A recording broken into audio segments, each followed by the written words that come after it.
नमस्कार।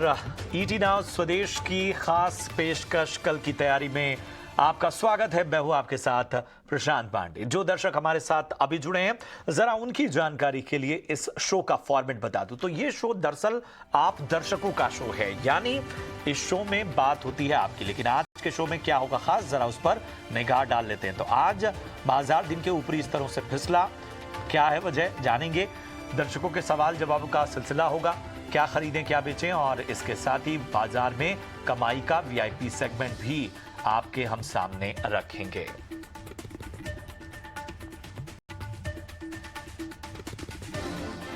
और कल की तैयारी इस शो में जुड़ने के लिए आपको आज गाइड करेंगे हमारे साथ दो खास एक्सपर्ट, आशीष माहेश्वरी साहब Blue Ocean Strategic Advisors Private Limited से, और किरण जानी साहब जो कि जैनम ब्रोकिंग लिमिटेड से हैं। और ये दोनों ही एक्सपर्ट आज आपको अहम सलाह देंगे।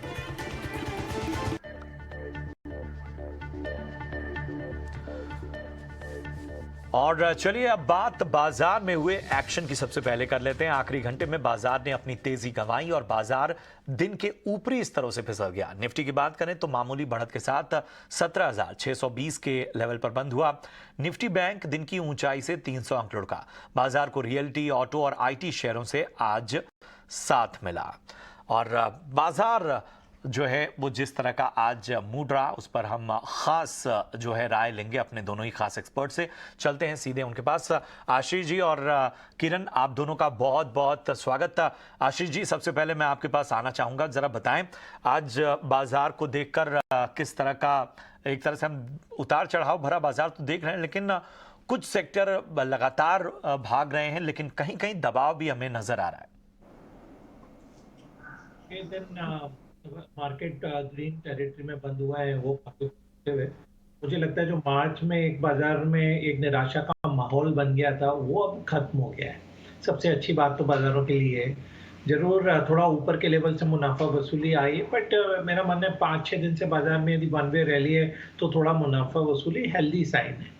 जरूर थोड़ा सा और जो इफेक्ट आया कि एक जो स्काईवेट का जो प्रेडिक्शन आया कि थोड़ा सा मॉनसून बिलो नॉर्मल रहेगा, उसने सेंटीमेंट को थोड़ा सा खराब किया। बट मुझे लगता है कि जो सेक्टर जहाँ पर अच्छे क्वार्टरली या सेल्स अपडेट आए हैं, जैसे रियल एस्टेट ने बहुत अच्छे नंबर दिए हैं, ऑटो ने दिया है, तो ये मार्केट को आगे सपोर्ट करेंगे काफ़ी। और चूंकि रिजल्ट अब आने शुरू हो रहे हैं, रिजल्ट सीजन की शुरुआत हो रही है, तो ये सप्ताह भी काफ़ी क्रूशल रहने वाला है बाज़ारों के लिए। बट मेरा मानना है कि बाज़ारों में कोई बहुत ज़्यादा ऐसा गिरावट आएगा या बड़ी कोई प्रॉफिट टेकिंग आएगी, ऐसा अभी तो नहीं लगता है।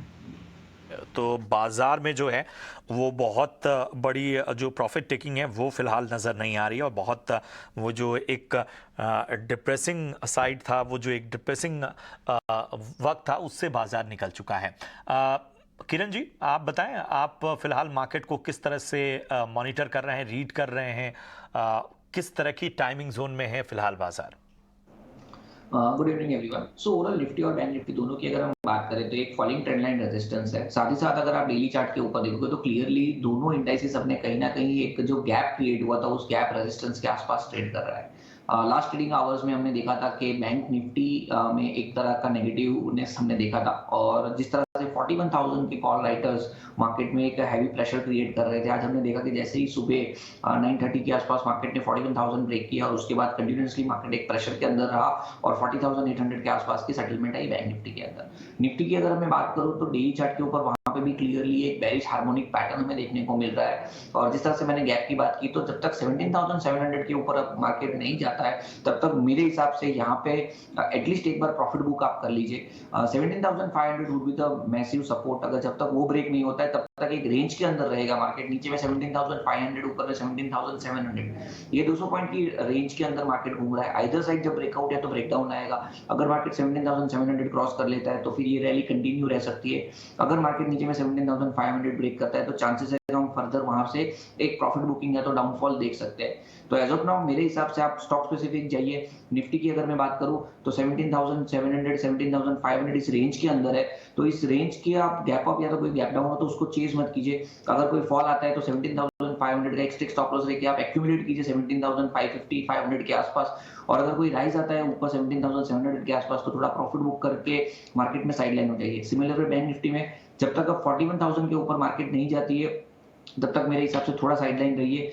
चांसेस है आपको नीचे में 40,500 तक का एक डिप मिल सकता है बैंक निफ्टी के अंदर। तो दोनों इंडेक्सेस के ऊपर थोड़ा कॉशियस रहिए। स्टॉक स्पेसिफिक आपको मिड कैप स्मॉल कैप में अच्छे खासे एक्शंस मिल सकते हैं, तो वहां पे आप ध्यान दीजिए। बिल्कुल, तो इन अहम लेवल्स पर आपको नज़र रखनी होगी। साफ तौर पर अब बता रहे थे किरण साहब कि 17,700 17,500 अगर नीचे हम देखें तो ये जो रेंज है ये बड़ी इंपॉर्टेंट रेंज है, और अगर 17,700 के ऊपर कहीं एक्शन नज़र आता है तो वहाँ पर आपको मार्केट में साइड होना होगा, प्रॉफिट बुक करना होगा। नीचे अगर 17,500 से नीचे जाता है तो भी आपको यहाँ पर खास तौर पे निगाह रखनी होगी। तो ये अहम लेवल्स हैं, निफ्टी के भी उन्होंने अहम लेवल्स लिए। और जैसा कि मैं बार बार कहता हूँ कि ये शो दर्शकों का शो है, तो चलिए दर्शकों के सवालों का सिलसिला शुरू करते हैं। हमारे पहले दर्शक हैं पॉल दत्ता कोलकाता से, और इनका सवाल है कि चॉइस इंटरनेशनल के 200 शेयर इनके पास हैं, जो लेवल जिन लेवल पे इन्होंने लिया है 295 का लेवल है, 295, होल्ड करें या फिर सेल करें? आशीष जी बताएं क्या होगी इनको सलाह।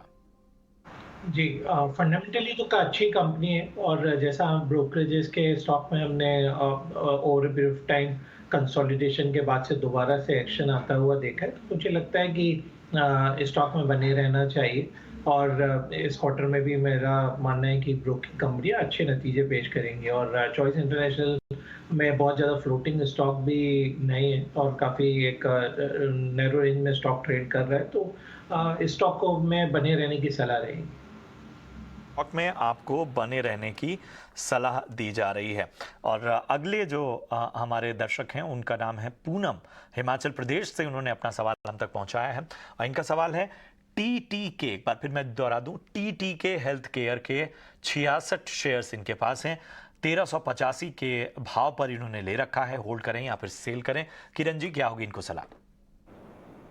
टीटीके हेल्थ केयर की अगर मैं बात करूं तो जिस तरह से हम यहाँ पे पोजीशन देख रहे हैं ओवरऑल लास्ट 3-4 दिन में एक अच्छा खासा बाउंस हमने देखा था टीटीके हेल्थ केयर के ऊपर। अगर इसका आप मंथली या तो वीकली चार्ट देखो तो कहीं ना कहीं एक बड़े ब्रेकआउट के आसपास ट्रेड कर रहा है, तो मेरे हिसाब से उनको होल्ड रखना चाहिए। एक जो स्ट्रिक्ट स्टॉप लॉस बन रहा है वो स्टॉप लॉस काफी नीचे बन रहा है, ऑफकोर्स 1150 के आसपास का स्टॉप लॉस बन रहा है, लेकिन जिस तरह से वीकली और मंथली चार्ट हम देख रहे हैं अपने ऑल टाइम हाई के आसपास ट्रेड कर रहा है, तो चांसेस है यहाँ से और भी ये स्टॉक कंटिन्यू रैली दे सकता है 1500 तक के आसपास की।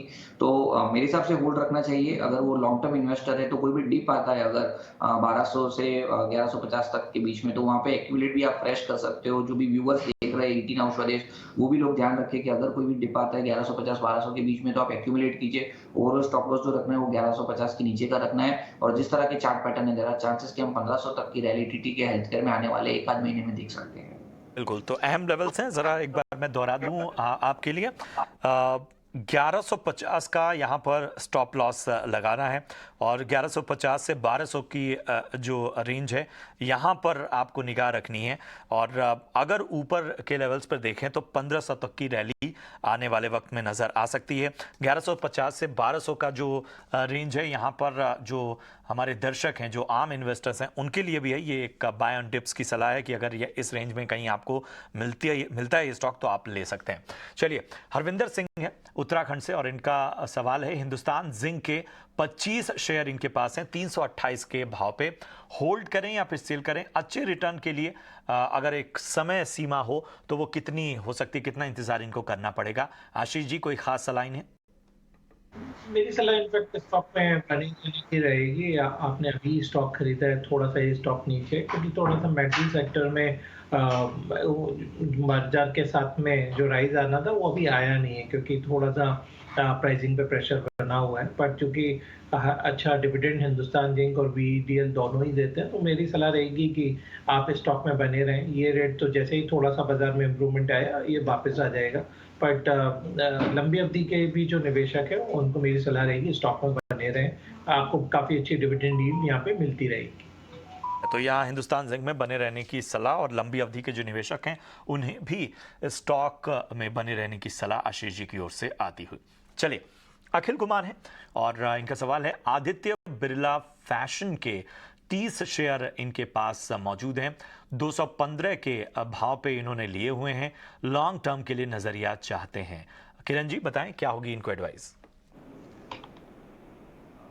बिरला फैशन की अगर मैं बात करूं तो जिस तरह से डेली चार्ट हम देख रहे हैं कि स्टॉक कंटिन्यूअसली ऊपर के लेवल यानी कि 330 350 के आसपास के ऑल टाइम हाई बनाए थे, वहां से स्टॉक कंटिन्यूअसली एक फॉलिंग चैनल के अंदर ट्रेड कर रहा है। रिसेंटली अभी हम लास्ट 2 दिन से देख रहे हैं कि एक लोअर टाइम फ्रेम के अंदर पॉजिटिव डाइवर्जेंस और डेली चार्ट के ऊपर जो एक ओवरसोल्ड जोन में है वहां से एक रिलीफ रैली देखने को मिल रही है। डेली चार्ट पे साथ ही साथ आप देखोगे तो बुलिश डाइवर्जेंस भी दिख रहे हैं और लास्ट 2 दिन से हम देख रहे हैं कि बुलिश एंगल पिन कैंडलस्टिक वाला उसमें एक फॉलो बाइंग भी था विथ वॉल्यूम। तो मेरे हिसाब से लग रहा है कि शॉर्ट टर्म बॉटम यहाँ पे बन चुका है। अगर कोई भी डिप आता है या करंट मार्केट प्राइस से 220 221 के आसपास का सेटलमेंट है, हमें लॉन्ग करना चाहिए। नीचे में जो प्रीवियस कैंडलस्टिक है उसका जो लो है 202, वो एक स्ट्रिक्ट स्टॉप लॉस हमें रखना है।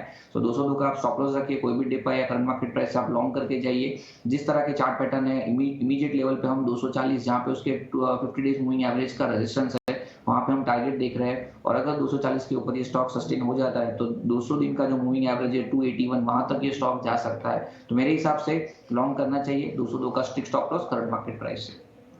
देखिए सलाह और स्ट्रिक्ट जो स्टॉप लॉस है वो 202 का यहाँ रखिए। यहाँ से अगर ये ऊपर जाता है तो 240 तक के टारगेट अचीव हो सकते हैं और उसके आगे 281 तक के टारगेट स्टॉक में लॉन्ग करने पर बन सकते हैं। चलिए बढ़ते हैं आगे। शिविका है नोएडा से और इनका सवाल है फाइन ऑर्गेनिक्स के 23 शेयर इनके पास हैं। 5,734 के भाव पर इन्होंने लिया हुआ है। होल्ड करें या फिर सेल करें? फाइन ऑर्गेनिक्स क्या होगी सलाह आशीष जी, जरा देख के बताएं। जो मैंने जो स्पेशलिटी केमिकल इंडस्ट्री में जो वर्स था वो अब धीरे धीरे ओवर हो गया है। यदि आप देखें तो अब प्रॉफिटेबिलिटी में भी जो डिप आना था वो आ गया है। इस कंपनी का भी हमने परफॉर्मेंस देखा था 200 करोड़ 200 सवा 200 करोड़ के मुकाबले 100 करोड़ का ही मुनाफा लास्ट क्वार्टर में आ गया। तो बट अब यहाँ से दोबारा से प्राइसेस में थोड़ा सा इजाफा देखने को मिल रहा है केमिकल प्राइसेस में। और जो एक मेजर रीजन था प्राइसेस डिप होने का कि यूएस और यूरोपियन मार्केट से डिमांड जो कम हो गई थी अब वो भी स्टेबलाइज हो रही है। और वहाँ पर मेरा मानना है कि जितना भी गिरना था स्टॉक का वो ऑलरेडी प्राइस में फैक्टर इन हो गया है। तो हम देख रहे हैं इस स्टॉक में भी 4000 के लेवल जाने के बाद में वहाँ से 300 रुपए की अपसाइड ऑलरेडी आ चुकी है। तो मेरी तो इनफैक्ट सलाह रहेगी या 4200 के आसपास यदि आपको दोबारा स्टॉक मिलता है तो एवरेज कर लीजिए। फंडामेंटली काफ़ी अच्छी कंपनी है और इस गिरावट का फायदा लें एवरेज करने के लिए। ठीक है, तो यहाँ पर ख़ास रणनीति आपको बनानी होगी और 4200 के लेवल पर अगर कहीं आपको गिरावट नज़र आ रही है तो एवरेज करने की भी सलाह आपको मिलती हुई। चलिए बढ़ते हैं आगे। जितेंद्र सिंह है हरियाणा से। एंजल वन के इन्होंने 50 शेयर लिए हुए हैं। एक बार फिर नाम दोहरा दूं, एंजल वन के 50 शेयर इन्होंने लिए हैं 1615 रुपए के भाव पे। 6 महीने के लिए नजरिया चाहते हैं। किरण जी क्या होगी इनको एडवाइस? सो एंजल वन की अगर हम बात करें तो एक टाइम करेक्शंस के अंदर ये स्टॉक चल रहा है। हालांकि अभी रिसेंटली जो करेक्शंस आया था कहीं ना कहीं 1500 से अपनी सभी इंपॉर्टेंट मूविंग एवरेजेस के नीचे गए थे, लेकिन वहां से एक अच्छी रिकवरी हम देख रहे हैं। डेली चार्ट के ऊपर डबल बॉटम पैटर्न ब्रेकआउट भी देखने को मिल रहा है और स्टॉक में 20 डेज 50 डेज मूविंग एवरेज के ऊपर ट्रेड कर रहा है। कहीं ना कहीं वॉल्यूम्स भी बाहर रहे हैं और जिस तरह से मोमेंटम इंडिकेटर बुलिश जोन के अंदर ट्रेड कर रहे हैं, मेरे हिसाब से उनके पास अगर पोजीशन है या तो नए इन्वेस्टर जो आज हम 18 ऑफ डेज के साथ जुड़े हुए डेफिनेटली आप लॉन्ग पोजीशन करके जा सकते हो। डबल बॉटम पैटर्न ब्रेकआउट जो है वो 1170 के आसपास का लेवल है, तो कोई भी डिप आता है मेरे हिसाब से लॉन्ग करना चाहिए। 1150 के नीचे का आप स्टॉप लॉस मेंटेन कीजिए और जिस तरह से चार्ट पैटर्न है यहाँ से हम एटलीस्ट 1350 तक के टारगेट आने वाले 1 से 2 महीने में एक्सपेक्ट कर सकते हैं एंजल वन के लिए।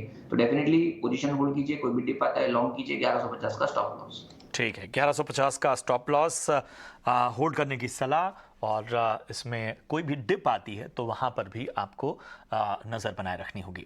चलिए बढ़ते हैं आगे। फूल सिंह है यूपी से और इन्होंने अपना सवाल पूछा है। अंबुजा सीमेंट के 100 शेयर इनके पास हैं। 378 के भाव पे इन्होंने ले रखे हैं। लॉन्ग टर्म के लिए नजरिया चाहते हैं। आशीष जी बताएं क्या होगी इनको सलाह?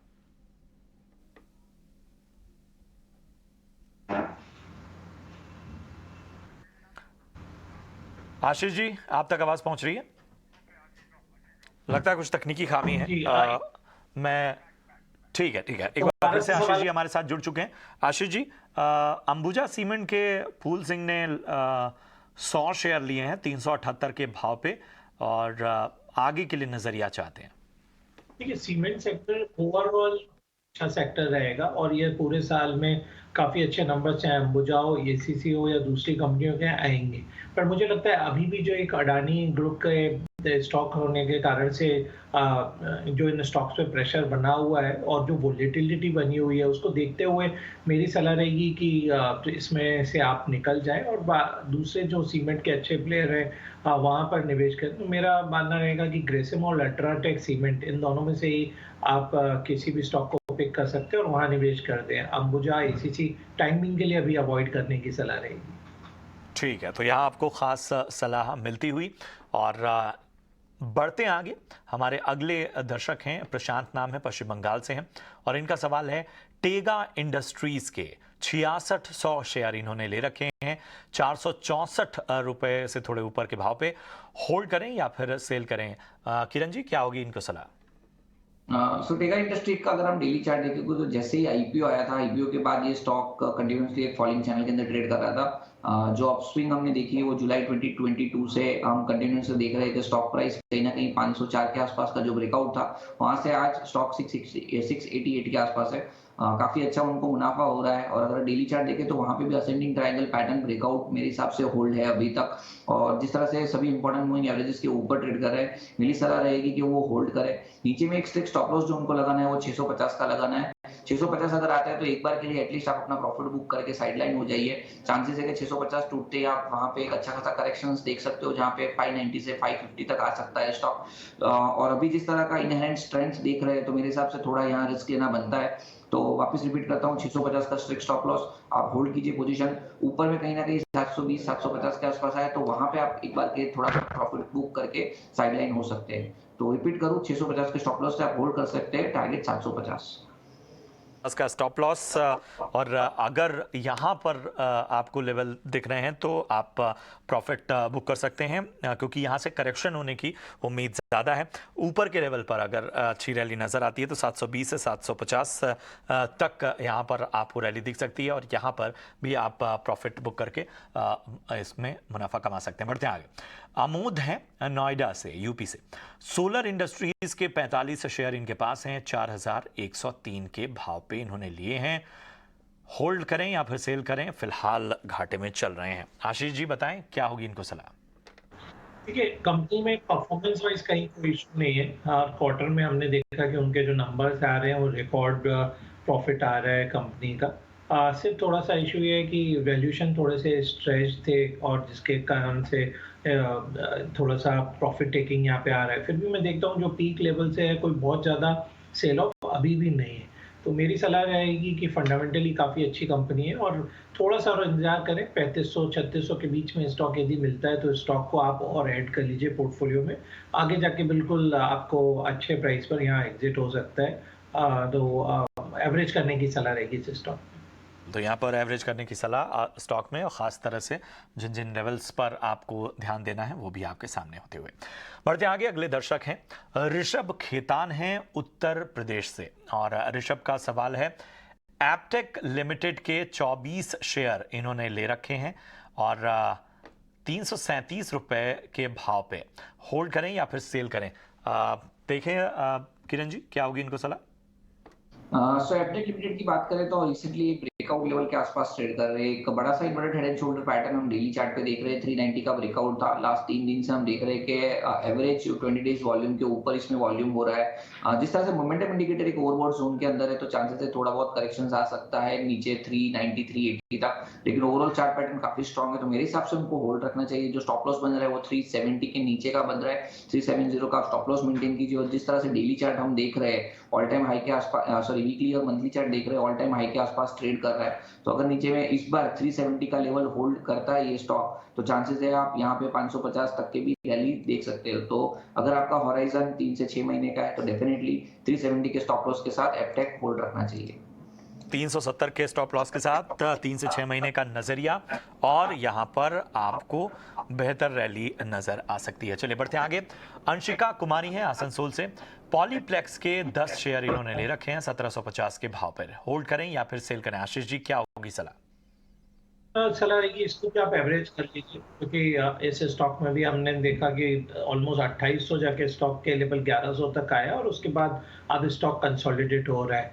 तो अल्टीमेटली स्टॉक में गिरने का रीज़न ये था कि एफएमसीजी की डिमांड या यूरोपियन यूएस मार्केट की डिमांड थोड़ा सा जो सबड्यूड हो गई थी, तो लास्ट 2 क्वार्टर कंपनी के काफ़ी खराब रहे थे।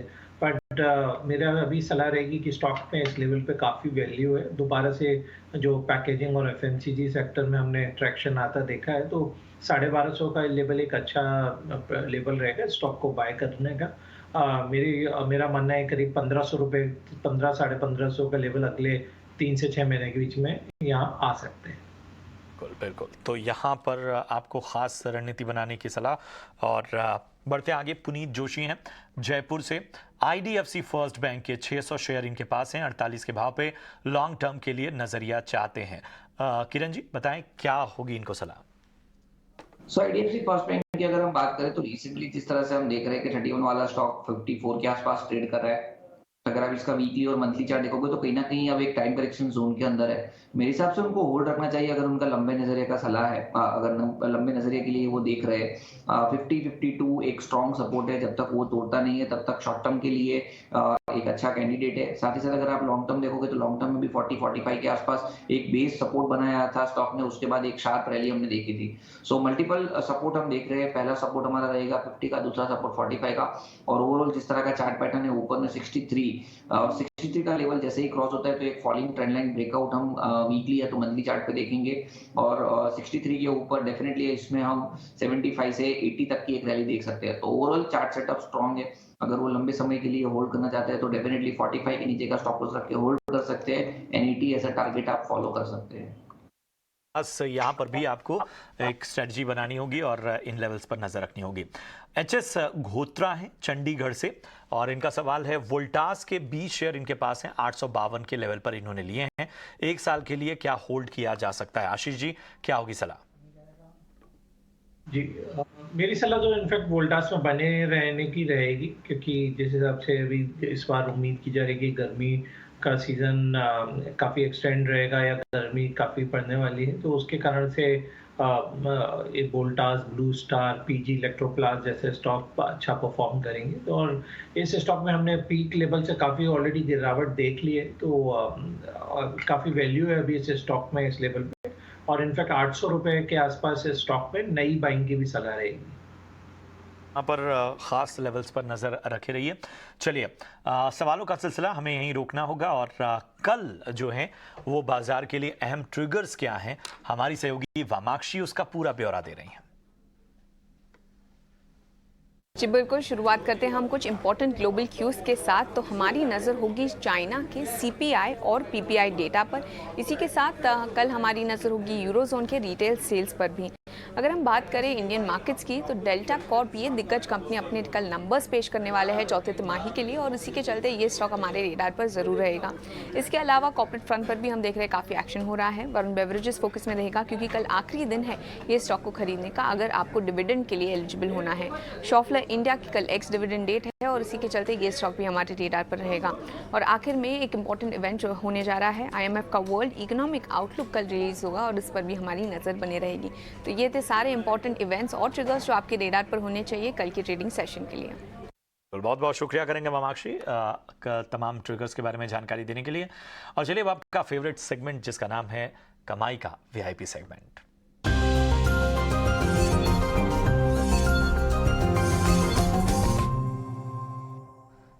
तो हमारे दोनों ही एक्सपर्ट तैयार, और सबसे पहले किरण जी मैं आपके पास आना चाहूंगा, बताएं आपकी आज चॉइसेस हैं क्या?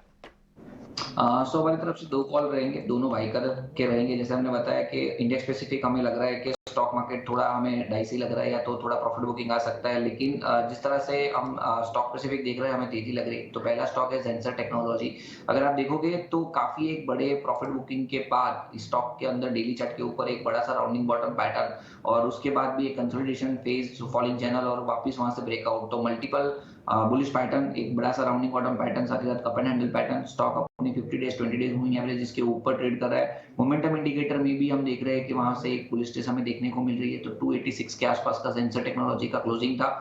हम लॉन्ग करके जाएंगे 308 का हमारा टारगेट रहेगा, 274 एज अ स्टॉप लॉस हम मेंटेन करेंगे सेंसर टेक्नोलॉजी के अंदर। दूसरा जो कॉल है वो पावर ग्रिड है।